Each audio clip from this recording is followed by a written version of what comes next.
नमो अरिहन्ताणं नमो सिद्धाणं नमो आयरीयाणं नमो उवज्झायाणं नमो लोये सव्वसाहुणं तीन भुवन में सार वीतराग विज्ञानता शिव स्वरूप शिवकार नमः त्रियोग संहारिके। हम पढ़ रहे हैं परमागली ग्रंथ श्री छह ढाला जी। इसकी छह ढालों में से चर्चा चल रही है चौथी ढाल पे, जिसमें देश चारित्र के अंतर्गत हम पढ़ रहे हैं दूसरी प्रतिमा, जिसके अंतर्गत हम पढ़ रहे हैं शिक्षा व्रत। छंद नंबर 14 पढ़ते हैं एक बार। धरौर समता भाव सदा सामायिक करिए पर्व चतुष्टय माहि पाप तजि प्रोषद धरिए भोग और उपभोग नियम करि ममत निवारे मुनि को भोजन देय फेर निज करहि आहारे।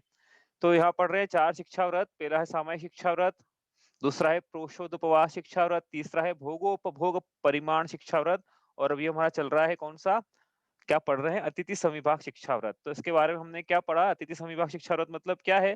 दूसरी प्रतिमाधारी ने व्रत लिया है कि वो अपने सुबह के भोजन के पहले मुनिराजों को, मुनिराज नहीं मिले तो पंचम गुण स्थानवर्ती ऐलक जी छुल्लक जी माता जी, या पहले गुण स्थानवर्ती भी क्यों ना हो, या वो भी नहीं मिले तो फिर सम्यक दृष्टि, वो भी नहीं मिले तो पता कैसे पड़ेगा सम्यक दृष्टि का। तो जो सच्चे देवशास्त्र गुरु का उपासक हो, जिसके छठ आवश्यक है, जिसके रात्रि भोजन का त्याग, कंदमूल का त्याग, घृत मिथ्यात्व का त्याग, जिसके प्रति, जिसके देवशास्त्र गुरु के प्रति श्रद्धा के भाव है, संसार शरीर भोगों से विरक्ति पना है, पंच परमेष्टि शरणभूत लगे, वो सर्व सम्यक दृष्टि है, तो वो उसको क्या करें, उसका भोजन, उनको भोजन पहले कराता है, उसके बाद स्वयं आहार करता है। नाम है इसका अतिथि समविभाग। जैसा हमने देखा था कि मुनिराजों के लिए स्पेशल चौका नहीं लगाया जाता है। मुनिराज वही भोजन करते हैं जो दूसरी प्रतिमाधारी करता है। इसे दूसरी प्रतिमाधारी भोजन में से, भोजन का सम विभाग अच्छे से 50% विभाग करता है, मुनिराजों को आहार दान देता है, और बच्चे 50% का खुद भोजन करता है उसमें से। तो इस प्रकार से उसका अतिथि समविभाग व्रत पाया जाता है। कल हमने देखा था कि द्रव्य कैसा होता है, कैसा प्रासुक होता है, मर्यादित होता है, मुनिराजों की प्रकृति के अनुकूल होना चाहिए। शॉर्ट में एक शब्द में बोलना है तो प्रकृति के अनुकूल, प्रकृति में सब आ गया, उनका स्वास्थ्य आ गया, उनका शरीर आ गया, हाँ, मौसम आ गया, वो किस प्रांत के हैं वो भी आ गया, उनकी शरीर के प्रकृति के अनुकूल हो, जिनसे उनकी चर्या बढ़ती हुई हो। और कैसा होना चाहिए, विधि कैसी सीखी थी हमने, नवधा भक्ति। क्या क्या है नवधा भक्ति, शॉर्ट में रिवाइज करें तो सबसे पहले प्रतिग्रहण, फिर प्रदक्षिणा, फिर उच्चासन, फिर पाद प्रक्षालन, फिर पूजन, उसके बाद मन शुद्धि, वचन शुद्धि, काय शुद्धि, फिर आहार जल शुद्धि। इस प्रकार से नवधा भक्ति पूर्वक मुनिराजों को भोजन दिया जाता है। पंचम गुण स्थानवर्ती के इनमें से जो जो नहीं होते वो नहीं होंगे, चतुर्थ गुण स्थानवर्ती के तो कुछ भी नहीं होगा, उस आहार जल शुद्धि की, आहार और जल की शुद्धि बोलना है और भोजन कराना है। इस प्रकार से ये विधि पूर्वक दिया जाता है। और कैसा है, दातार के 7 गुण हमने देखे थे।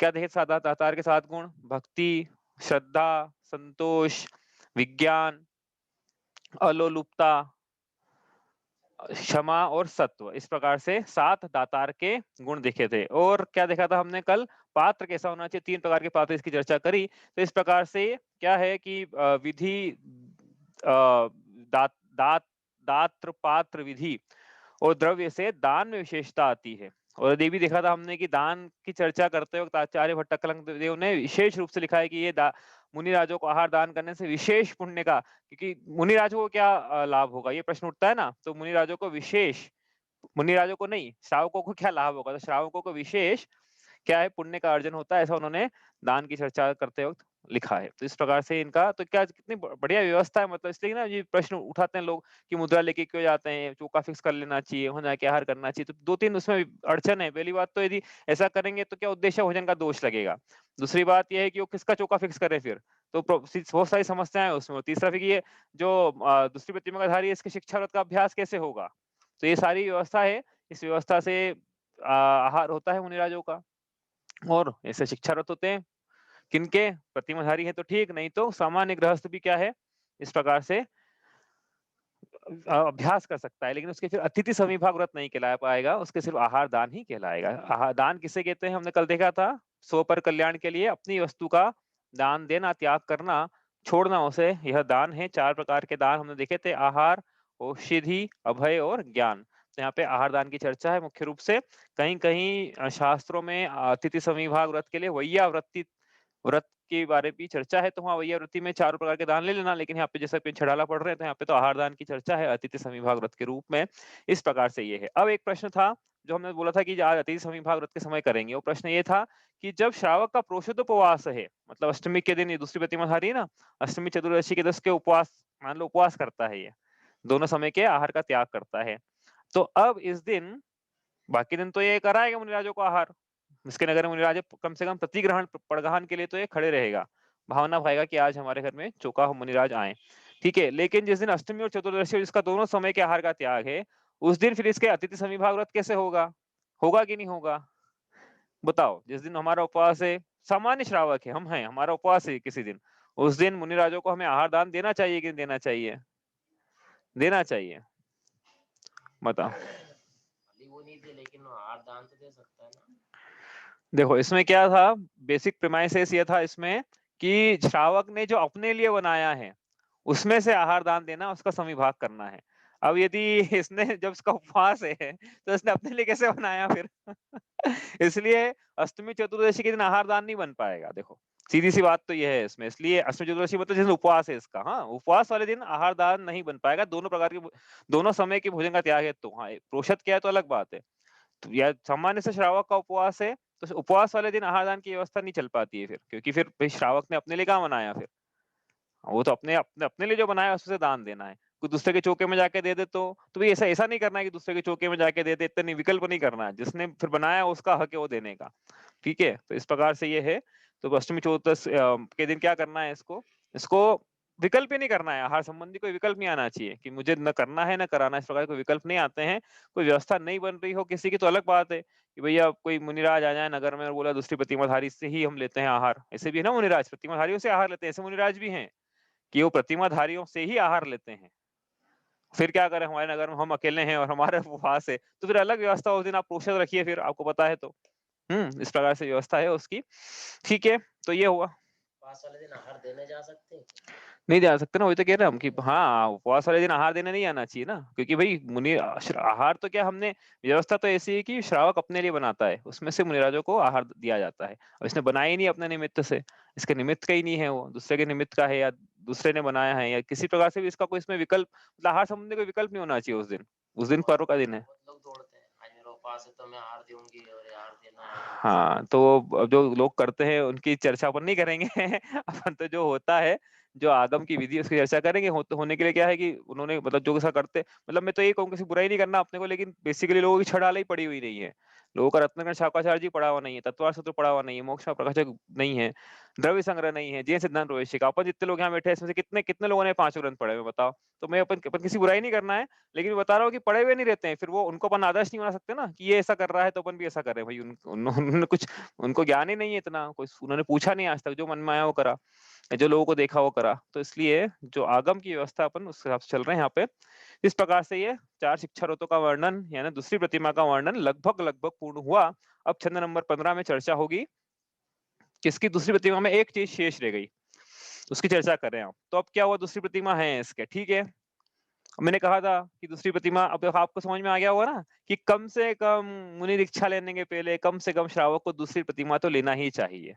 समझ में आया ना क्यों? क्योंकि इसमें शिक्षा व्रत है, मुनि धर्म की शिक्षा मिलती है यहाँ से। फिर देखिए ऐसा सधरा है कि नहीं सधरा है, भोगों से, जैसे भोगोपभोग परिमाण व्रत है, भोगों से विरक्ति है कि नहीं, प्रोषद उपवास है, सतता है कि नहीं उपवास, सामायिक करना अच्छा लगता है कि नहीं, 50% भोजन भरा है तब भी चर्या सतती है कि नहीं, ये इसको अच्छा लग रहा है कि नहीं लग रहा है, नहीं लग रहा तो अभ्यास करे इसका, जैसे प्रोषोपवास के दिन पाटे पे सोने का अभ्यास करे, तो इस प्रकार से अभ्यास करे मुनिचर्या का, इसको लगता है कि हमसे सध जाएगा, हम कर लेंगे, हमारा शारीरिक बल इतना है, हमारा पौरुष बल इतना है कि हम कर लेंगे, तो फिर ये आगे चल के दीक्षा अंगीकार करे। नहीं है तो कोई दिक्कत नहीं है, पंचम काल कोई दिक्कत नहीं है। ऐसे बहुत से हैं कि भाई जरूरी नहीं कि सम्यक दृष्टि दीक्षा ले ही लेगा, पंचम स्थान वर्ती दीक्षा ले ही लेगा, वही अलग जी शुल्लिक जी है वो दीक्षा ले लेंगे, मुनि दीक्षा ऐसे ही नहीं होता है अब कितनी बार। तो फिर इनकी क्या बात करें अपन भाई, दूसरी प्रतिमाधारी के, तो ऐसा हो सकता है कि इनका इतना पुरुषार्थ नहीं है, या ऐसा कहें कि इनसे राग, घर का जो राग है वो छूट नहीं रहा है, ऐसा भी कह सकते हैं हम। जो भी कारण है ये दीक्षा नहीं ले, तो अब क्या करें? देखो 2 ऑप्शन है यहाँ से दूसरी प्रतिमा से, ऑप्शन तो बहुत सारे हैं। तीसरी ले, चौथी ले, 11वीं तक ले, हाँ, ऐसा करके आगे बढ़े। पर उनकी बात नहीं कर रहे हैं अभी, लेकिन दूसरी प्रतिमा से अब इन 2 मुख्य रास्तों की बात करते हैं। एक रास्ता जाता है मुनि मुनि दीक्षा पे, कि दूसरी प्रतिमा में अभ्यास कर लिया, इसको लगता है कि सध सकता है। अब ये आचार्य के चरणाविंद में नमोस्तु प्रस्तुत करते हुए उनसे अनुनय करें कि मुझे मुनि दीक्षा प्रदान, जैनेश्वरी दीक्षा, भव नाशिनी जैनेश्वरी दीक्षा प्रदान की जाए। यदि मिल गई तो मुनि है, नहीं है, वो मुनि है तो फिर कैसा चर्या होगी उनकी, उसकी चर्चा छठी ढाल में करेंगे। ठीक है, तो एक रास्ता जाएगा छठी ढाल की तरफ ले जाएगा। एक और रास्ता है कि ये या तो दीक्षा मिली नहीं, या इनके पुरुषार्थ नहीं हुए, या इनका और कुछ कारण चले, या राग ज्यादा रहा, बढ़ता, मतलब राग नहीं छूट रहा घर से, तो फिर ये क्या करे, तो एक गृहस्थ अवस्था में ही दूसरी प्रतिमा या प्रतिमा बढ़ाता चला जाए अपनी 7वीं 8वीं 9वीं प्रतिमा तक ले। और फिर नहीं भी ले रहा तो दूसरी प्रतिमा का निर्विचार पालन करे। और क्या करे, यहाँ लिखा है यहाँ पे, क्या करे कि भाई दूसरी प्रतिमा में ही मरण को प्राप्त कर सकता है। तो ये मरण कैसा होगा, उसकी चर्चा है अब यहाँ पे। क्या, ये तो दीक्षा ले ले, या फिर मरण तो हो गई ना, तो मरण कैसा होगा, उस सल्लेखना की चर्चा यहाँ पर प्रारंभ होती है। छंद नंबर 15 में, इसको पढ़ते हैं एक बार। दूसरी ढाल में अगर उससे नहीं सदा तो पीछे आने की गुंजाइश रहती है कि नहीं रहती? नहीं, दूसरी प्रतिमा ऐसा है कि ये जो नियम लिए ना, दूसरी प्रतिमा ये यम पूर्वक है। अब यम पूर्वक तो है, इसलिए इसका मतलब इसको सोच समझ के लिया जाना। जैसे मुनि दीक्षा है ना, यम पूर्वक लिए जाते हैं सारे व्रत, कि हम आज जीवन पर्यंत ऐसा करेंगे। अब यदि नहीं सद रहा है, मान लो कि असाता का उदय आ गया, मान लो कि बहुत अल्प आयु है मुनिराज की, उनके कोई गंभीर रोग लग गया, ठीक है, जिसका इलाज अन्य प्रकार से संभव है, जिसके लिए मुनि दीक्षा का छेदन करना पड़ेगा, तो फिर वो आचार्य के चरणों में नमोस्तु निवेदित करें कि हमें हमें क्या कर ले, हमें समाधि की आज्ञा दें, ऐसा निवेदन करें। फिर आचार्य देखे कि आपकी उम्र तो बहुत कम है, अभी आप समाधि की उम्र नहीं, आप दीक्षा छेदो, पहले अपना इलाज करो, फिर वापस दीक्षा लेना। वो फिर आचार्य करेंगे, बाकी ये ऐसा ये खुद से नहीं कि हमसे नहीं सद रहा है तो हम रिवर्स गेयर लगा ले। इसमें आचार्यों को दोष नहीं लगता? नहीं नहीं, इसमें तो व्यवस्था है आगम की, कि आचार्य आचार्य तो संघ के नायक हैं, वो अनुमति दे सकते हैं। नहीं नहीं, वो छेदो सामने चारित्र थे, हमने बाकी छेदने की परमिशन दे दी इसलिए छेदा हमने, तो नहीं तो हम थोड़ी छेद रहे थे, ऐसा नहीं नहीं तो नहीं, नहीं ये होता है। नहीं नहीं नहीं नहीं, वो तो आचार्य जैसा बोलेंगे भाई, आचार्य गुरु है ना, इनके गुरु महाराज हैं, तो गुरु जैसा बोले। फिर उसका प्रायश्चित भी अलग से, तो प्रायश्चित ग्रंथ पढ़ने का अधिकार भी आचार्यों को ही है, इसलिए वो आचार्य उसका प्रायश्चित भी देंगे फिर, कि भाई ये ऐसा है, दीक्षा छेदो। बहुत सारे ऐसे प्रसंग है, आचार्य समंत भद्र का सबसे बड़ा उदाहरण अपने सामने। भस्मक नाम का उनको रोग लगा, उन्होंने दीक्षा छेदी, फिर वापस दीक्षा ली। और बहुत सारे ऐसे प्रसंग मिलते विष्णु हैं। कुमार मुनिराज की विष्णु कुमार मुनिराज ने, हाँ, दीक्षा छेदी की नहीं छेदी अपन, वो अब दीक्षा ही नहीं छेदी थी, हाँ वो वो, बचाने गए थे। हाँ वो दीक्षा कहीं कुछ कोई लोग बोलते दीक्षा छेदी है, कुछ लोग बोलते कि नहीं छेदी है, तो वो जो भी है, लेकिन ये सब प्रसंग काफी मिलने और मागनंदी मुनि महाराज। हाँ, मांग नंदी मांग मुनि, हाँ वो कथाएं उनकी भी है, मतलब ऐसे कि उनको बाद में पता पड़ा कि भाई हमको अभी भी शायद उन्हीं की है, जहाँ तक मुझे याद है, कि हमको अभी तक याद किया जाता है संघ में, तो उन्होंने वापस से दीक्षा ले ली। तो ये ऐसा प्रसंग हुए हैं। वही है ना मांगनंदी महाराज की ना वो कथा, कि हमारे को अभी भी तो उन्होंने ये सुन के वापस दीक्षा ले ली। हाँ हाँ हाँ, वही वाली। हाँ, तो ये इस प्रकार से काफी सारे प्रसंग हैं ऐसे, दीक्षा छेद के वापस दीक्षा ली गई है, लेकिन ये कोई राजमार्ग नहीं है भैया, ये तो क्या है कि ऐसा काल आ गया, जैसे अब कि भाई ये तो बड़े युवा है, और ये जाएंगे तो धर्म की क्षति हो जाएगी। हाँ, क्योंकि धर्म में इतने न्यायवान कुछ नहीं, अब ये समाधि ले लेंगे, तो इसलिए क्या है कि दीक्षा छेद कर अपना इलाज करा के वापस दीक्षा ली जा सकती है। लेकिन ये अपवाद मार्ग है, अपन यहाँ राजमार्ग की चर्चा कर रहे हैं। तो पढ़ रहे हैं अब क्या, छंद नंबर 15। तो केना का क्या प्रश्न था कि क्या वापस से हम पीछे आए क्या, तो ऐसे पीछे रिवर्स गेयर नहीं लगता है इसमें, अनलेस अनटिल आचार्य की आज्ञा हो। आचार्य की आज्ञा हो तो पीछे आके आगे वापस जाया जा सकता है। तो ऐसा इसलिए बोल रहे हैं कि कोई शिथिल नहीं हो जाए, कोई लेना चाहता हो व्रत, वो बोले कि नहीं हमसे नहीं सधेगा, या हम हमारे को कुछ रोग का उदय आ जाएगा, हमारी अवस्था नहीं रहेगी, तो उसमें एक व्यवस्था है कि आप पीछे जाके प्रायश्चित लेके वापस आगे आ सकते हो। लेकिन जब लिया जाता है तो ये सोच के लिया जाता है कि यम पूर्वक, चाहे मृत्यु क्यों ना आ जाए, रघुकुल रीत सदा चली आई, प्राण जाए पर प्रण न जाई। प्रण हो गया ना, ये तो प्रतिज्ञा हो गई, कुछ भी हो जाए। भले समाधि, अभी समाधि पढ़ेंगे हमारे समझ में आएगा इसमें इसका क्या मतलब है।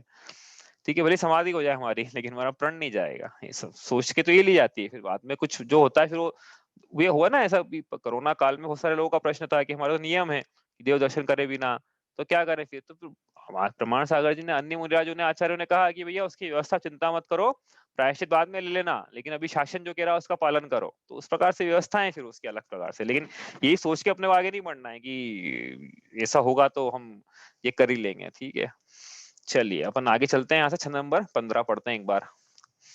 12 व्रत के अतिचार पन न लगावे, मरण समय संन्यास धारत सुदोष नशावे। यो श्रावक व्रत पाल स्वर्ग सोलम उपजावे, तहते चय नर जन्म पाय मुनि है शिव जावे।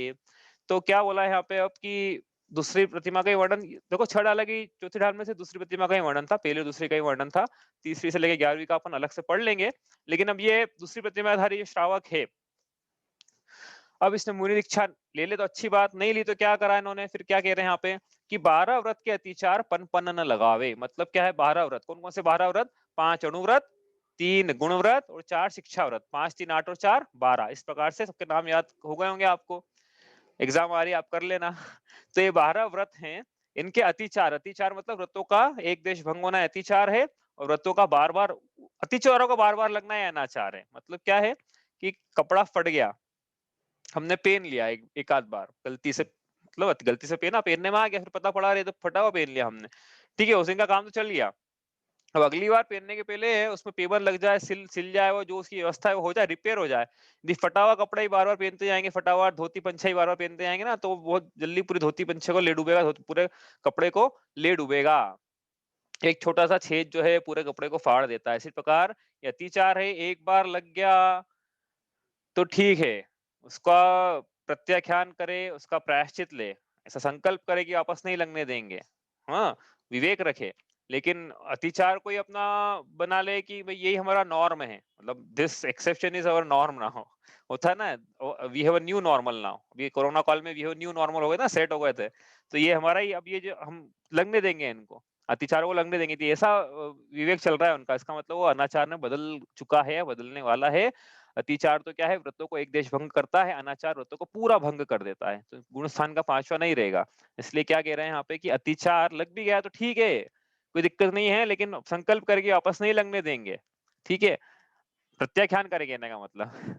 अब उसके बाद 12 व्रत के अतिचार यहाँ लिखा है पन पन न लगाए, पन पन मतलब पांच पांच, पन का मतलब है पांच, तो 12 व्रत के पांच पांच अतिचार है, ऐसा विप्सा करिए ना, बार पांच पांच लिखा है, तो पांच मतलब 10 नहीं है, हर एक के पांच पांच है, तो 12 व्रत के एक एक के पांच पांच, टोटल हो गए 60, 60 अतिचार हमने पढ़ लिए पहले ही। वो उस समय नहीं पढ़ते तो आज पढ़ते हो, फिर सबको मिला मिलो के, तो हमने सोचा कि 5 अनुव्रत के तो एक साथ पढ़े थे हमने दूसरी प्रतिमा के शुरुआत में, और दूसरी प्रतिमा में फिर एक एक के पांच पांच पढ़ते चले गए हम। तो इस प्रकार 12 व्रत के टोटल 60 अतिचार हैं, उनको न लगावे, ऐसा यहाँ पे ये ऐसा नहीं लगाता है, नहीं लगाएगा, देखो लगाएगा तो अलग प्रकार से फल आएगा, नहीं लगाएगा तो अलग प्रकार से फल आएगा। अब नहीं लगाया इसने 12 व्रतों का, इसने निरतिचार पालन किया, और अंत समय में क्या करा वो देखते हैं, तो उसका फल कुछ अलग प्रकार का है।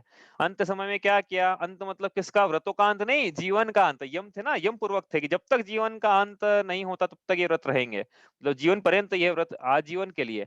तो अब जीवन का अंत आ रहा है, तो उस समय क्या करना है, मरण समय संन्यास धार तसु दोष नशावे, मरण के समय अंतिम मरण किसे कहते हैं, जीव का शरीर से निकलना और दूसरे शरीर की प्राप्ति करने के लिए शरीर से निकलना, ये जो देह का वियोग है इसको मरण कहा, ठीक है, आयु का क्षय। मतलब क्या है मरण, कि जीव निकला है शरीर से और अब दूसरे शरीर को धारण करेगा, ऐसा जो मरण है, ऐसा जो निकलना है जीव का, इसको हम कहते हैं मरण।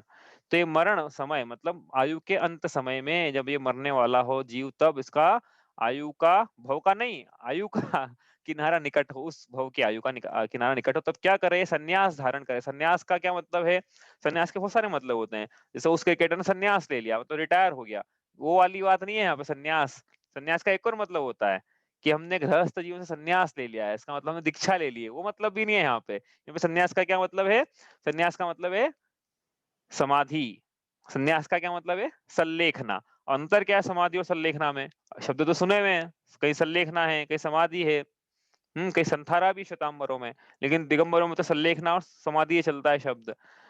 संलेखना जो है यह श्रावकों के होती है, और समाधि जो है मुनिराजों की होती है, अंतर है। बाकी तो प्रोसेस सेम ही है, पढ़ते थोड़ी बहुत हम प्रोसेस हम, लेकिन अंतर ये है क्या, श्रावकों के संलेखना और मुनिराजों के समाधि।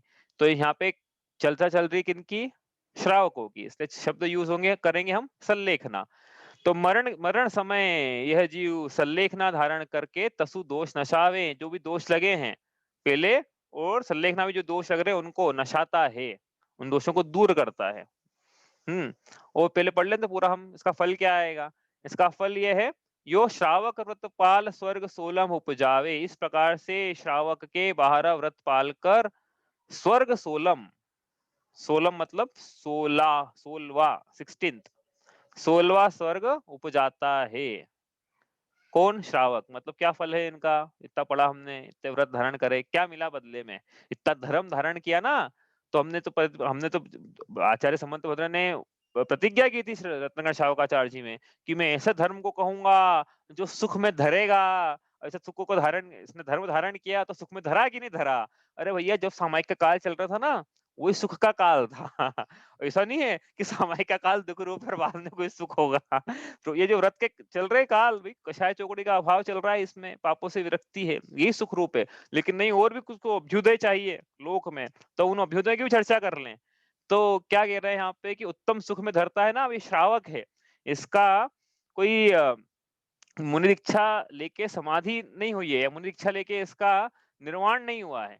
तो क्या हो सकता है ज्यादा से ज्यादा श्रावक का? श्रावक का ज्यादा से ज्यादा क्या मिल सकता है उसको मरणोपरांत?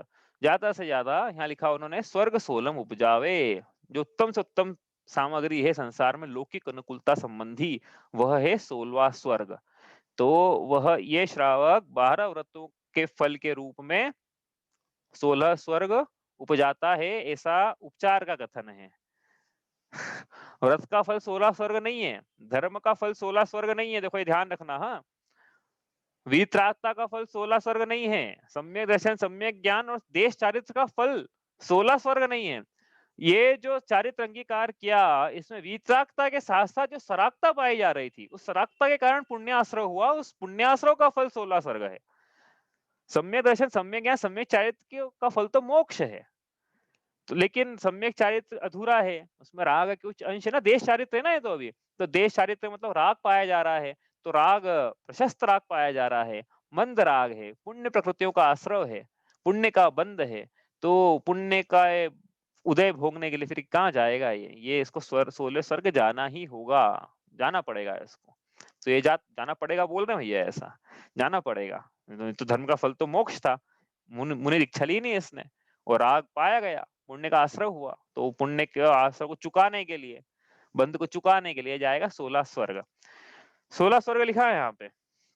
तो कोई ये प्रश्न पूछेगा यहाँ पे, 16वें स्वर्ग के ऊपर भी चलो सिद्धशिला मत भेजो, लेकिन 16वें स्वर्ग के ऊपर 9 ग्रेवेक है, अनुदिश है, 9 5 अनुत्तर है, वहां भेजो ना उसको, सर्वार सिद्धि में देव बनेगा, ऐसा क्यों नहीं बोलते हो? प्रश्न समझ में आया? 12 व्रत धारण करके जीव नित्यचार पालन करे, समाधि मरण करे, तो सर्वार सिद्धि में देव क्यों नहीं बना रहे हो उसको? वो एक भाव अवतारी लेते ना, वहां लेते थे। हाँ, तो ये एक भाव अवतारी हुआ कि नहीं हुआ उस पर डिपेंड करता है ना। नहीं हो गया तो ये अपन ने पहली ढाल में पढ़ा था, क्या पढ़ा था? वहां तो मुनिराज ही जाएंगे ना, मतलब जीव में। हाँ, ये पढ़ा था अपन ने कि भैया 16वें स्वर्ग के ऊपर वही जीव जा पाते हैं जो पिछले भाव में मुनि हो। 9 ग्रेवेक में वही अंतिम ग्रेवेक लोकीहत पायो अनंत वीर्या पद।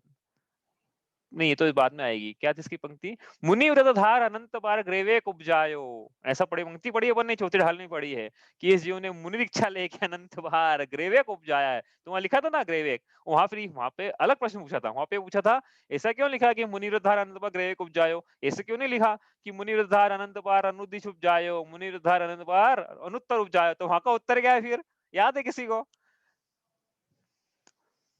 देखो, दो प्रश्न हो गए।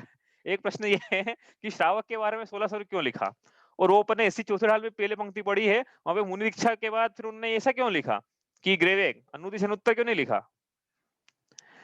तो भी ये याद रखना, बेसिक है तो पूरा छेड़ाला अपन ने विस्तार अतिचार वगैरह भी याद कर ले, और बेसिक याद नहीं तो दिक्कत हो जाएगी, फिर रिवाइज करना पड़ेगा। श्रावक जो है, भले ही कोई भी हो, हाँ, एलग की सुलग जी माता जी ही क्यों ना हो, लेकिन चतुर्थ काल ही क्यों ना हो, लेकिन यदि मुनि दीक्षा लेकर मरण को प्राप्त नहीं हुए, माता जी तो हो नहीं पाएंगी, बाकी अन्य जीव जो मुनि दीक्षा लेकर मरण को प्राप्त नहीं है, तो अधिकतम 16वें स्वर्ग तक ही जा सकते हैं। अधिकतम बोल रहे हैं, इसका मतलब ये नहीं कि सभी जाएंगे वहां पे, अधिकतम। ठीक है, अब मुनि दीक्षा ले ले जीव तो ऊपर भी आ सकता है, लेकिन यदि ये मुनिराज मिथ्या दृष्टि है, तो अधिकतम फिर 90 ग्रह के अंतिम पटल तक उत्पन्न होते हैं। इसके मतलब ये है कि नवग्रह के ऊपर अनुदिशन उत्तर में तो सिर्फ और सिर्फ वही जीव जाते हैं जो पिछले जन्म में सम्यक दृष्टि मुनिराज थे। ठीक है, ये याद रखना, अभी छोटी सी बात है, ये अपने पहले ही पढ़ी थी। उत्तर दोनों में अनुदिशन उत्तर में पिछले जन्म में मुनि होना उनका जरूरी है।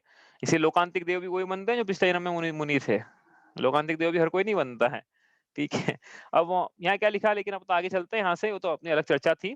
तहते चय नर जन्म पाए मुनि है शिव जावे, कि वहां से चय मतलब मरकर, कहाँ से, 16वें स्वर्ग से। 16 स्वर्ग अधिकतम है भैया, नित्याचार पालन करेगा तो 16वां स्वर्ग है। कहीं अत्याचार लगे या पुण्य थोड़ा हीन रहा तो नीचे नीचे आते चले जाना, लेकिन बनेगा वैमानिक ही।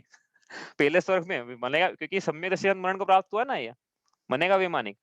तो फिर वैमानिक देव वहां से तहते, फिर पहली जब पहली ढाल थी तब बोला था कि क्या क्या बोला था, तहते चय थावर तन धरे यूं परिवर्तन पूरे करे। और यहाँ क्या कह रहे हैं कि तहते चय नर जन्म पाए मुनि है शिव जाए। अंतर क्यों आ गया ऐसा, पहली ढाल में बात की थी वो मिथ्या दृष्टि था, ये बात करें सम्यक दृष्टि है। ये अंतर है, कितना अंतर है देखो। वो मिथ्या दृष्टि को कहाँ पहुंचाया, थावर में, स्थावर में पहुंचा दिया सीधा, और यहाँ कहाँ पहुंचाया, यहाँ इसको मुनि बना रहे हैं, यहाँ अरिहंत बनाएंगे, यहाँ सिद्ध बनाएंगे, ऐसा लिखा है यहाँ पे कि वहां से मरकर नर जन्म पाकर वो फिर जीव मुनि इच्छा धारण करता है, फिर मोक्ष जाता है। इस प्रकार से थोड़ा लूप लेता है, लूप लेता है मतलब स्वर्ग जाके फिर आता है, फिर सिद्ध चला जाता है। और चतुर्थ काल में तो ये व्यवस्था चलो ठीक है, एक बार कि मुनि दीक्षा लेके भी जा सकता है, लेकिन बाकी कालों में तो ये व्यवस्था है भी नहीं ना। बाकी कालों में तो उसको स्वर्ग जाना ही होगा। जैसे अभी का पंचम काल चल रहा है, पंचम काल में जीव क्या मुनि दीक्षा भी ले ले, अनुव्रत तो छोड़ो, मुनि दीक्षा भी ले लेगा तो भी सीधे सिद्ध शिला पे नहीं जा पाएगा, तो कहाँ जाएगा, फिर वैमानिक देव बनेगा। इस प्रकार से आज ये थोड़ी रूपरेखा हो गई है इसकी, कल थोड़ा सा विस्तार से पढ़ेंगे संलेखना क्या होती है। उसके बाद ये संपन्न हो जाएगी चौथी ढाल। उसके बाद पांचवी ढाल में आएगा 12 भावना का बड़ा मार्मिक वर्णन, चित्रण संसार का। उसके बाद छठी ढाल में मुनि राजों के 28 मूल गुण और फिर सकल संयम का वर्णन आएगा। आज थोड़ा अपने को जल्दी करना पड़ेगा, मेरा कॉल है अभी 8:30 से। आज इतना ही करते हैं, आपको कोई प्रश्न हो तो आप कल लेके आइएगा, लेकिन अब ये आप याद कीजिए इसको, आपके पास समय है अभी। और अपन कल इसको मेरे ख्याल से कल हो जाएगा, नहीं तो अधिकतम परसों तक ये संलेखना का वर्णन पूरा हो जाएगा। चलिए इतना ही करते हैं। शांति सुधा बरसाए जिन वाणी, वस्तु स्वरूप बताए जिन वाणी।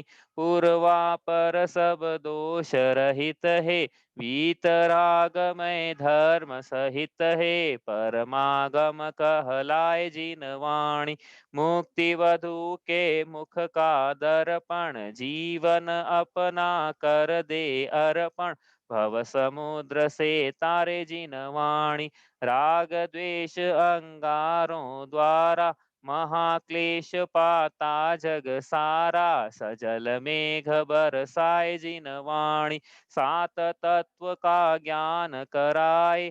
अचल विमल निज पद दर्शावे, सुख सागर लहराए जिन वाणी। शांति सुधा बरसाए जिन वाणी, जा वाणी के ज्ञान ते सूझे लोकालोक। सो वाणी मस्तक नमो सदा देत हूँ धोख।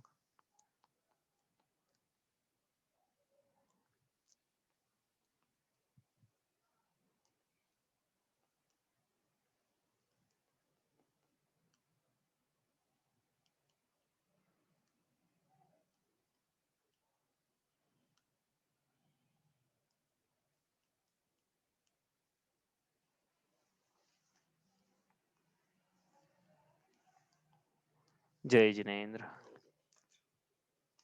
जय जिनेन्द्र।